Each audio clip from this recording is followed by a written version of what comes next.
झगड़ियों, अभी की स्थितियों को अगर देखें तो सरकार चाहती है कि हर गांव में एक कूड़ा घर हो, जिस कूड़ा घर में गांव भर का कचरा एक जगह रखा जा सके। और सरकार के ऐसे सोचने और समझने का प्रचार प्रसार करने के लिए सरकारी संस्थान तो हैं ही, लेकिन राजनीतिक दल भी चाहते हैं कि जो सरकार चाहती है वो काम गांव में हो। निश्चित रूप से स्वच्छता अभियान के तहत गांव में शौचालय का बनना बहुत जरूरी था। और शौचालय अगर गांव में बने हैं तो बड़ी समस्या ये भी आई कि शौचालय में पानी की पर्याप्त व्यवस्था कैसे हो, ये तमाम चीजें चलती रहती हैं। तो शौचालय के स्तर तक स्वच्छता अभियान समझ में आता है। यदि हम चाहते हैं कि एक हर गांव में घूरा बने, घूरा मतलब जहां कूड़े का ढेर, ज्यादा नहीं, अगर हम 1990, 91, 92, 93 तक पीछे लौटे हैं तो हम देखते हैं कि गांव में कूड़ा होता ही नहीं था। तो जो भी घर का कूड़ा कचरा होता था उसको हम पर्स के टुकड़ों में फेंक देते थे। लेकिन फेंकने से पहले उस कूड़े को एक बार बीनते थे, देखते थे कि कहीं कोई सुई तो कूड़े के साथ नहीं जा रही, क्योंकि पर्स के थुपड़ ने खेत में पहुंचना है। तो यदि सुई खेत में पहुंच गई तो काम करते समय किसी को भी चुभ सकती है, ये एक चिंता हुआ करती थी। यानी कि 1990 और इसके आसपास तक गांवों में कूड़ा घर खोलने की कोई समस्या नहीं थी। लेकिन आज यही सवाल उठ रहा है कि गांव में कूड़ा घर क्यों चाहिए। जिला पंचायत जैसी संस्था जिसका काम गांव में विकास का नियोजन करना होना चाहिए, उसको कहा जा रहा है कि आप गांव से कूड़ा उठाइए। निश्चित रूप से दुकानदार जिला पंचायतों को टैक्स देते हैं, और ये टैक्स आज से नहीं रहे। जिला पंचायत जब जिला परिषद हुआ करती थी तब से ये टैक्स की व्यवस्था है। लेकिन जहां तक रहा सफाई का सवाल, तो प्रश्न उठता है कि 1990 तक तो ऐसा कोई कचरा था ही नहीं गांव में, आज अचानक कहां से आ गया और कौन सा कचरा सामने आ गया। आप कभी उस कूड़े पर जाके देखिएगा कि वो कूड़ा क्या है तो आप चौंकेंगे।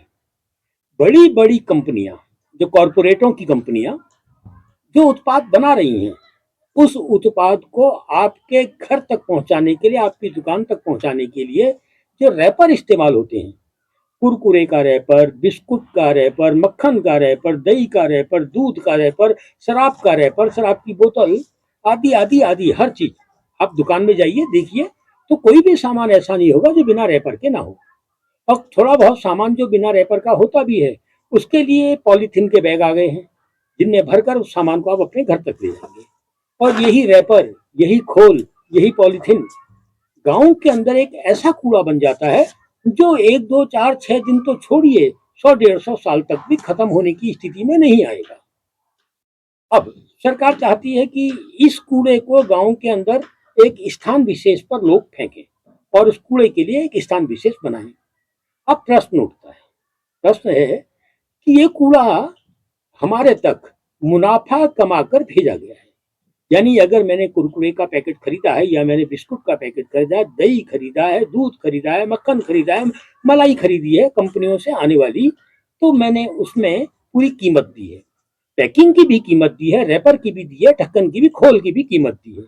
यानी मैंने कीमत देकर वो कूड़ा अपने घर तक ले गया हूं। मेरी दी हुई कीमत का मुनाफा किसको हो रहा है? कंपनी को। तो सीधा सा मतलब है, आज जो कचरा, जो कूड़ा करकट हमारे लिए बहुत बड़ी समस्या बन गई है, वो कूड़ा और करकट जो है वो तो कंपनियों की देन है। ऐसी ऐसी स्थिति में यदि इस कूड़े को गांव से हटाना है, नगर से हटाना है, मोहल्लों से हटाना है, तो ये हटाने की जिम्मेदारी तो उसी कंपनी की होनी चाहिए जिस कंपनी ने कचरा फेंका है। जब किसी कंपनी को लाइसेंस दिया जाता है तो उसमें शर्त होनी चाहिए कि जो कचरा आप देश भर में फैलाएंगे उसको उठाने की जिम्मेदारी भी आपकी होनी चाहिए, क्योंकि आप मुनाफा कमाते हैं। स्वच्छता अभियान के नाम पर या स्वच्छता के नाम पर हम सब विभिन्न प्रकार से टैक्स दे रहे हैं। यदि आप जीएसटी को भी देखेंगे तो जीएसटी में जो भारी भरकम 18%, 14%, 22% टैक्स हमसे लिया जाता है, उसमें भी इन्हीं सारे कामों के लिए वो टैक्स लिया जाता है, जिसमें विकास भी होता है, प्रशासन को चलाना भी होता है, शासन को चलाना होता है, सफाई आदि उदी भी होता है। दगड़ियों, ये पूरी पृथ्वी भर की समस्या है कि ये कचरा कैसे अंतिम आदमी तक, अंतिम घर तक पहुंच रहा है और कचरा आ कहां से रहा है। ऐसी स्थिति में पूरी पृथ्वी के लोगों का कर्तव्य बनता है कि वो कुछ दबाव, कुछ प्रभाव अपने अपने देशों की सरकारों पर डाले कि ये कचरे का निर्माण बंद हो। जब शुरू में दूध देरी से आने लगा तो कांच की बोतलों में आता था, और अब प्लास्टिक में आ रहा है। शराब भी अब प्लास्टिक की बोतलों में आ रही है। यानी कि मुनाफे वाला प्लास्टिक का जो कारोबार पृथ्वी पर स्थापित हुआ, वही कारोबार आज सबसे बड़ी समस्या हो गया है।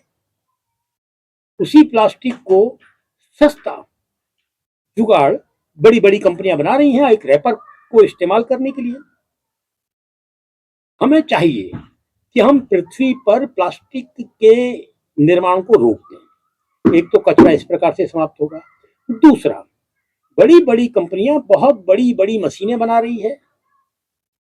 ऑटोमोबाइल सेक्टर बहुत बड़ा कचरा छोड़ रहा है इस पृथ्वी पर। तो ये कचरा, जो ऑटोमोबाइल सेक्टर का कचरा है, या मशीनरी के रूप में जो कचरा इस पृथ्वी पर शेष बच रहा है, कोई भी कंपनी अगर एक वॉशिंग मशीन बनाती है तो 10, 15, 20 साल बाद उस मशीन ने खत्म होना ही है, और जब मशीन अपना काम करना बंद कर देगी तो वो कचरे के रूप में बच जाएगा।